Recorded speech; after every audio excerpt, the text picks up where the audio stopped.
নমস্কার বন্ধুরা, আমার কিচেনে আপনাদের সবাইকে স্বাগত। তো আজকে আমি পনিরের একটা খুব সুন্দর নিরামিষ রেসিপি আপনাদের জন্য নিয়ে আসতে চলেছি। পনিরের অনেক রেসিপি এর আগে আমি দিয়েছি, কিন্তু এই রেসিপিটা কিন্তু সব রেসিপির থেকে একদমই আলাদা। তাহলে দেখতে থাকুন আজকের এই রেসিপি। এখানে একটা কড়া বসিয়ে নিয়েছি আর নিয়ে নিয়েছি 3 টেবিল চামচ অলিভ অয়েল। আপনারা সাদা তেলেও করতে পারেন। তো পনির কুরচেন বানানোর জন্য আমি নিয়ে নিচ্ছি একটা ছোট চামচের 1 চামচ জিরে। এবার দিয়ে দিচ্ছি একটা ছোট চামচের 1 চামচ হলুদ গুঁড়ো আর কি।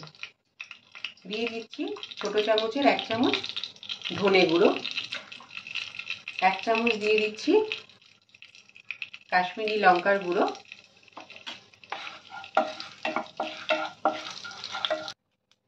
আদা বাটা দিয়ে দিচ্ছি 1 চামচ। দিয়ে দিচ্ছি দুটো কাঁচা লঙ্কা। ঝালটা আপনারা নিজেদের স্বাদ অনুযায়ী দেবেন। কাঁচা লঙ্কাটা বেটেও দিতে পারেন টমেটোর সঙ্গে। আমি টমেটো পেস্ট দেবো এবার। এখানে আমি 3টে টমেটো মাঝারি সাইজের আমি মিক্সিতে বেটে নিয়েছি, এটা দিয়ে দিচ্ছি।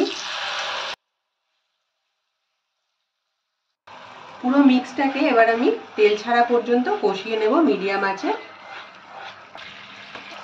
মশলাটা আমার কষানো হয়ে গেছে, দেখুন তেল ছেড়ে দিয়েছে। এবারে আমি এখানে নিয়েছি 2 রকমের বেল পেপার। এটা রেড বেল পেপার, এটা ইয়েলো বেল পেপার। আপনারা গ্রিন ক্যাপসিকামটাও দিতে পারেন, আমার কাছে ছিল না তাই আমি দিতে পারলাম না। তো দিয়ে দিচ্ছি।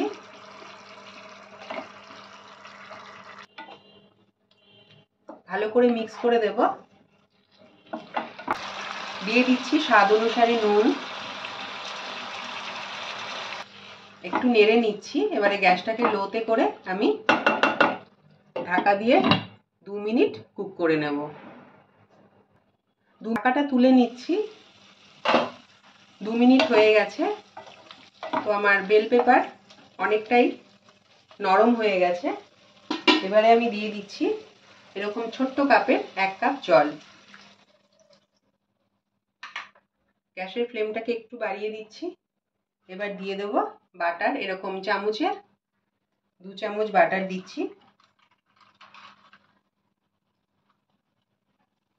এটা আনসল্টেড বাটার, আপনারা চাইলে সল্টেড বাটারও দিতে পারেন, সেক্ষেত্রে নুনটা বুঝে দেবেন।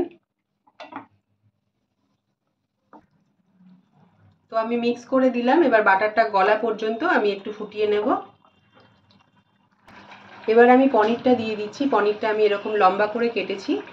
পনিরটা 300 গ্রাম আছে, তো এটা আমি দিয়ে দিচ্ছি।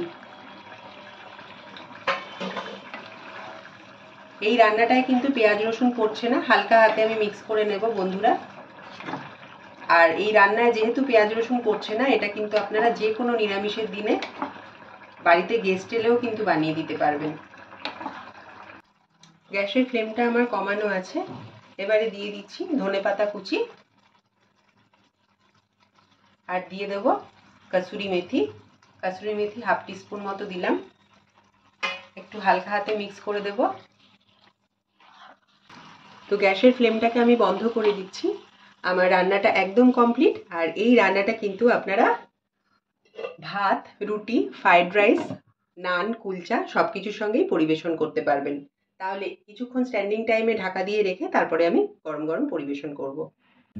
তো বন্ধুরা, তৈরি হয়ে গেছে আমার আজকে পনির কুরচেন রেসিপি। আমার মতো করে বাড়িতে একবার ট্রাই করবেন। আর যদি ভালো লাগে তবে আমাকে একটা লাইক করতে ভুলবেন না। আর পাশের বেল বাটনটা প্রেস করে একটা সাবস্ক্রাইব করতে ভুলবেন না। তাহলে দেখা হচ্ছে নেক্সট ভিডিওতে। আপনারা ভালো থাকুন, সুস্থ থাকুন। নমস্কার।